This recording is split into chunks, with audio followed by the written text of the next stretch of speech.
The Ryzen 9000 series have launched, and to say that they've had a bit of an underwhelming reception is a bit of an understatement. With AMD and board vendors scrambling to release BIOS updates to potentially unlock more performance by increasing the TDP closer to what we saw on the Zen 4 counterparts. But the biggest discussion has been around Windows 11 and the latest 24H2 update, which is said to offer significant performance gains. So we thought we'd put it to the test to see what kind of uplift you can actually get. But before we get into that, here's a quick word from this video's sponsor. I'm never going to be an esports gamer. I never get any kills. I wouldn't be so sure of that. Is that Andy Raffel from eTeknix.com? Yes, my son. It is me, Andy Raffel from eTeknix.com. What are you doing here?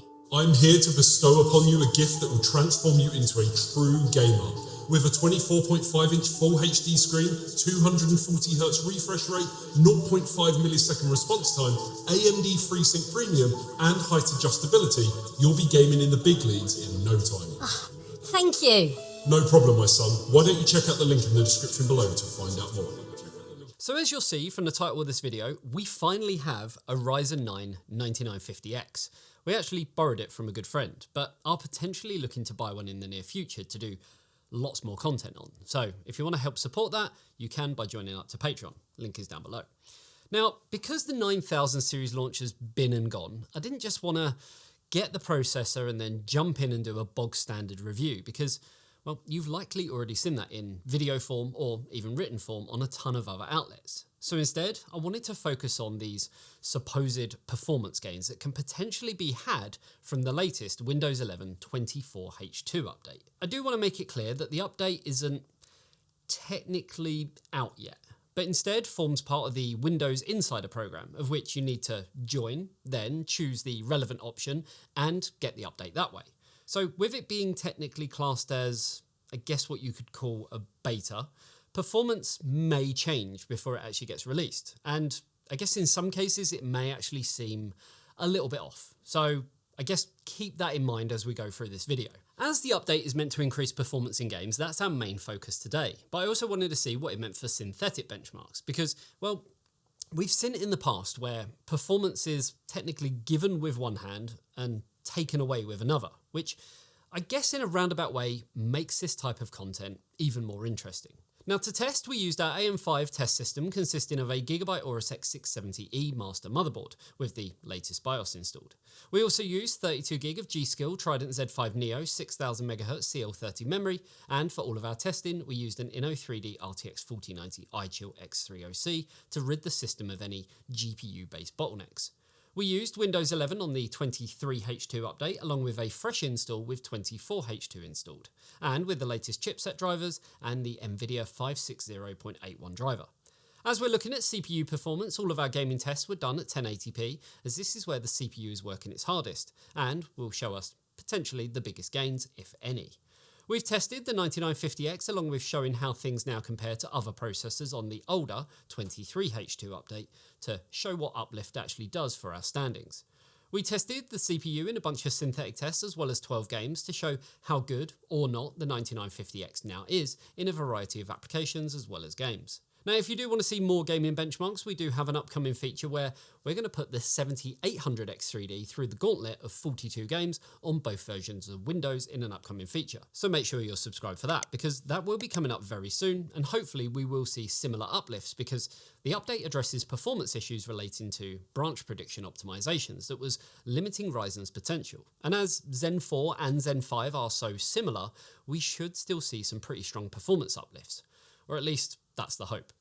So, with all that out of the way, let's get into those glorious benchmarks. Starting things off with 3D Mark Timespy, and we're off to a bit of a rocky start. And in all honesty, I don't really know why. When we ran Timespy on the newer version of Windows, the CPU score did drop slightly, but only by around 4%, so on the cusp of margin of error. But it's the overall score that really takes a hammering of 24% from its original score of 31,085.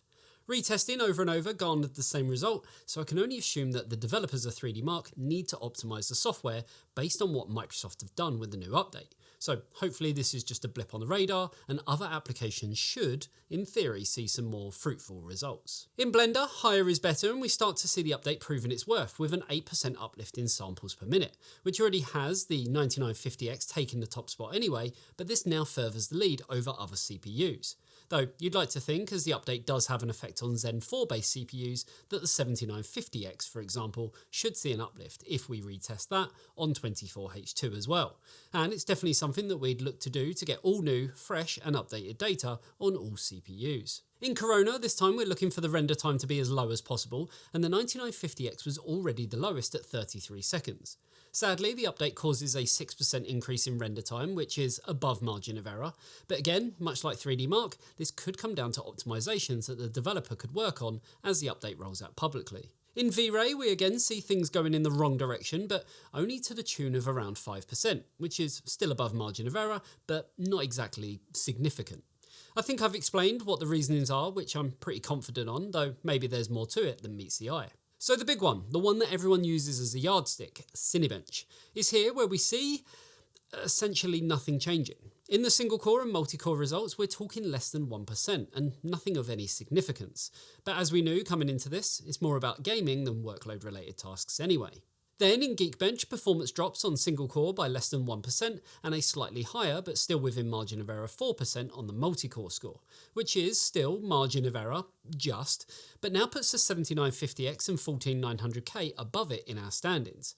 Though we are in single digit margin of error territory, so I guess you could argue it's neither here nor there anyway. So the big one, gaming, and starting things off with a Plague Tale Requiem, where we find the 9950X on 23H2 actually underperforming a little, coming in with a single FPS lower than both the 7800X 3D and the 9700X.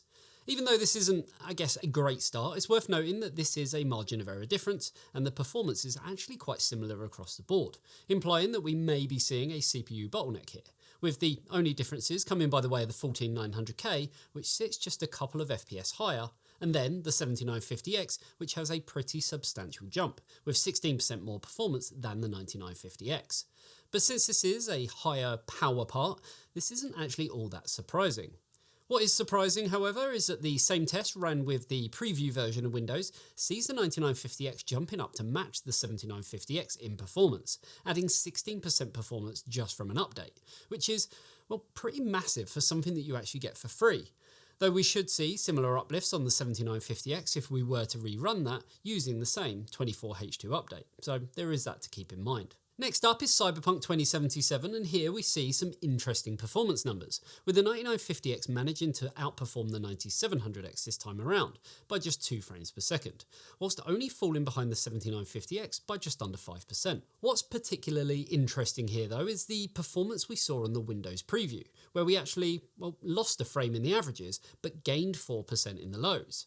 I can't be sure as to why this has happened. It could be the update or it could be bottlenecks coming into play, but I'd rather see a smaller increase in the averages and a better experience in the lows anyway, though at a 4% increase, it's still technically margin of error.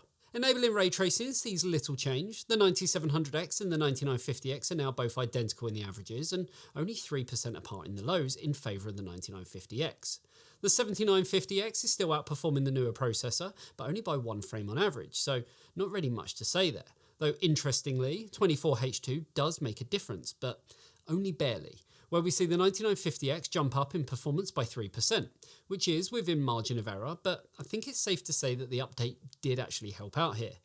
This new figure is just enough to have the 9950X now surpassing the 7950X, but still only barely, with only 2% more performance on average. F123 is next, and well, it's much more interesting. The 9950X finds itself managing to beat out Intel's best offer in the 14900K by just under 3%, which does mean it falls into, you guessed it, margin of error, but it's still nice to see.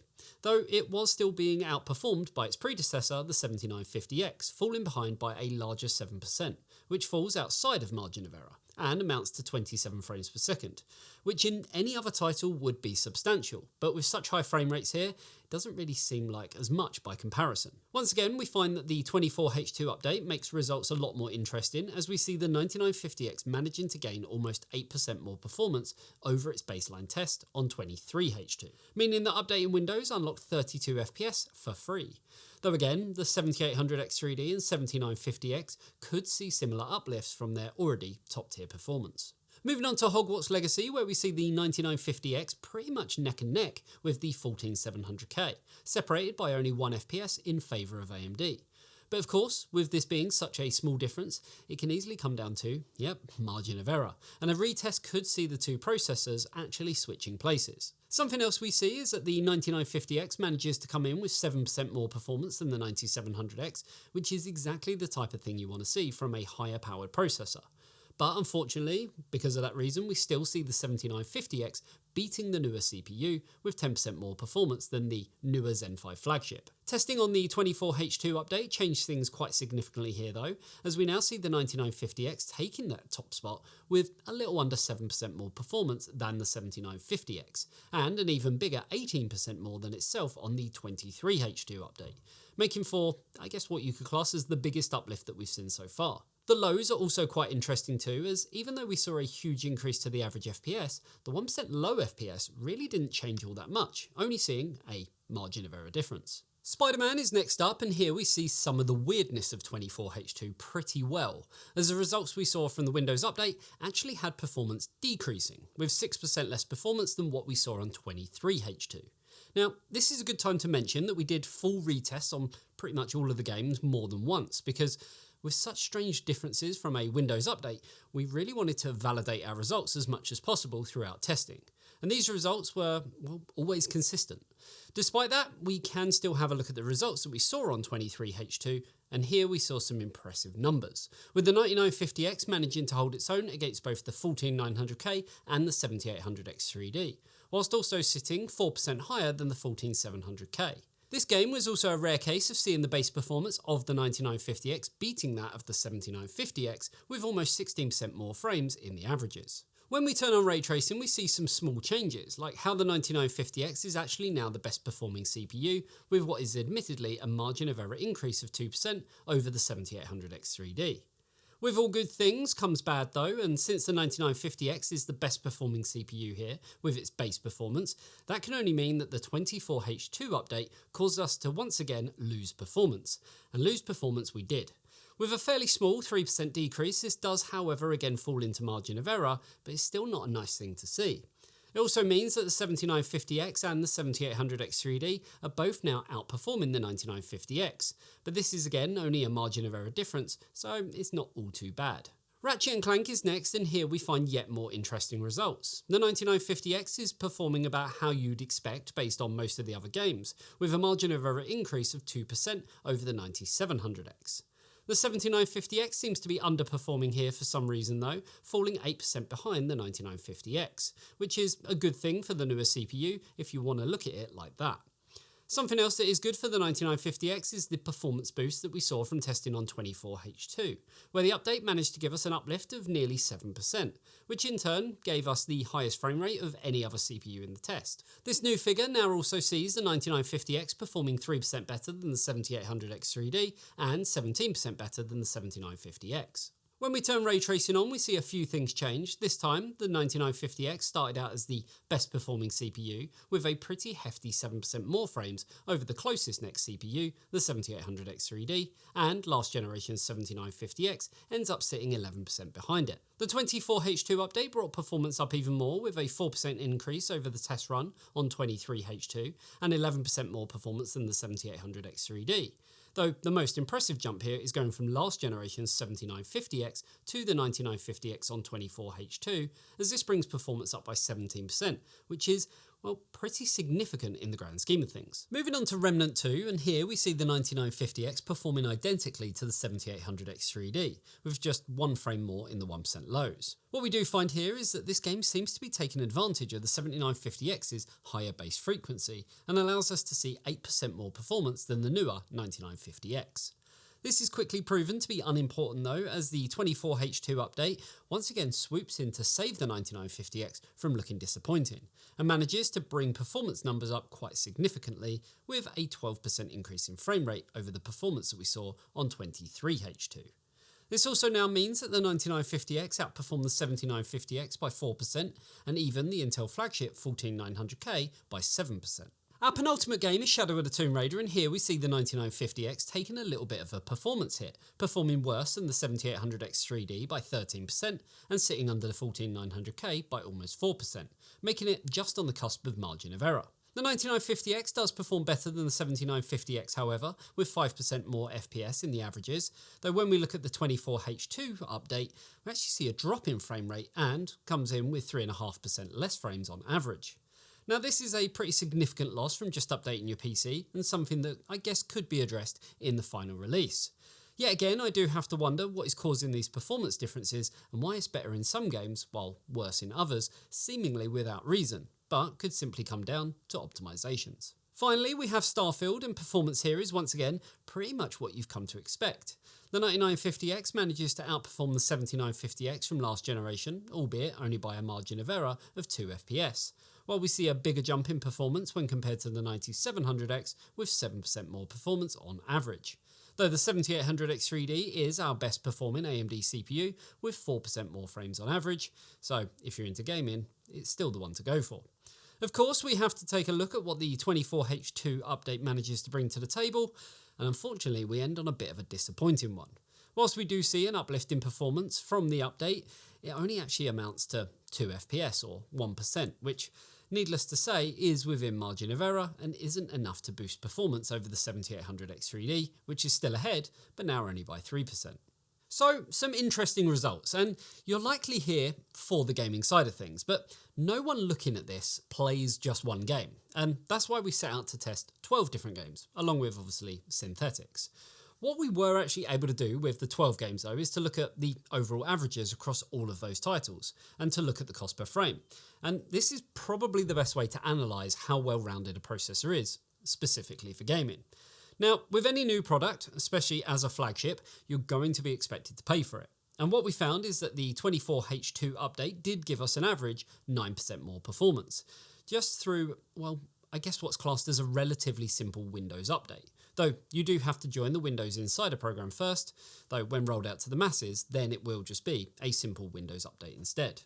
This also means, because of the now higher performance, that the cost per frame has actually decreased from $3.85 per frame to $3.52 per frame, which is again a 9% change, and brings it closer to the cost per frame of the 7950X, which overall did worse. Though, for transparency, again, the update should bring extra performance to that chip too, therefore widening the gap even more, or narrowing it, should we say. Now, the most interesting result for me, if you want raw gaming performance though, is the 7800X 3D, which comes in at 188 FPS average, which was 16% faster than the 9950X on the 23H2 version. And even though performance has increased, it's still 6% faster than the 24H2 update on the 9950X. And it's cheaper. Though, when it comes to workload related tasks, we all know the Ryzen 9 will be the victor. So, horses for courses and all that, depending on what you actually need the CPU for. Now, let's look at what we've actually shown here today. I think it's pretty clear. The Windows update does bring performance benefits in some cases, and mainly that comes down to gaming, which for the most part is, I guess, our bread and butter. But anyone who's looking to buy a 9950X isn't looking to solely game. I mean, what I'm trying to say is you're buying a Ryzen 9 part because you need the cores and the threads that will give you extra performance in workload related tasks like rendering, 3D CAD work, video editing like we do, photo work and so on. Though without giving you limitations in terms of gaming, because even though you do that during the day, you might still want to game at night. If, however, you are looking just for gaming, it's clear to see that there are better alternatives on the market. And with the likes of the 7800X3D, as mentioned, we will be putting it through its paces in a lot more games with and without the update to see if we see similar uplifts, because that, and in theory it should, will give us an even better proposition for the 3D Vcache-based processor. Now, we do know that 9000 Series X 3D parts are coming, so if you're all about gaming, I'd personally actually wait for them, because even if you don't buy one, you know it's going to have an effect and an impact on the current Zen 4 X 3D based CPUs, and that means price savings all around. Now, speaking of price savings, we have seen the Ryzen 9000 Zen 5 Part C a small but modest price cut, and that in conjunction with the performance increase in games has put them in, let's say, a better light, which is always nice to see. But honestly, me and the team, we need to go back and potentially retest the Zen 4 CPUs, like the 7950X and 7800X3D, to see what change, if any, that has, to get a clearer picture of if the 9950X really is worth the extra cost over the Zen 4 counterpart. Because yes, we've shown there's an uplift there, but we've kept all the other results down here. For now, I think it's safe to say that the performance that was left on the table before, coupled with the original launch pricing, has left some users with a bitter taste in their mouth. And while AMD aren't to blame wholly, as it's in conjunction with Microsoft, there's definitely some work to be done for them to try and shift these newer processors, because, and even from our own sources, well, they're not exactly flying off the shelves. But things are looking better, and things are looking brighter. But I don't know, maybe it's a little too late? Who knows? For now, that's going to wrap this one up. If you enjoyed the video, then a like and a sub to the channel would be amazing. And if you love what we do, then consider supporting us over on Patreon, where you'll get access to a whole host of goodies, including exclusive behind the scenes content, bi-weekly game nights, access to a lot of our testing data, and much, much more. The link is, as always, down below. Thanks for tuning in. I'll see you in the next one. See you later, guys. Bye-bye.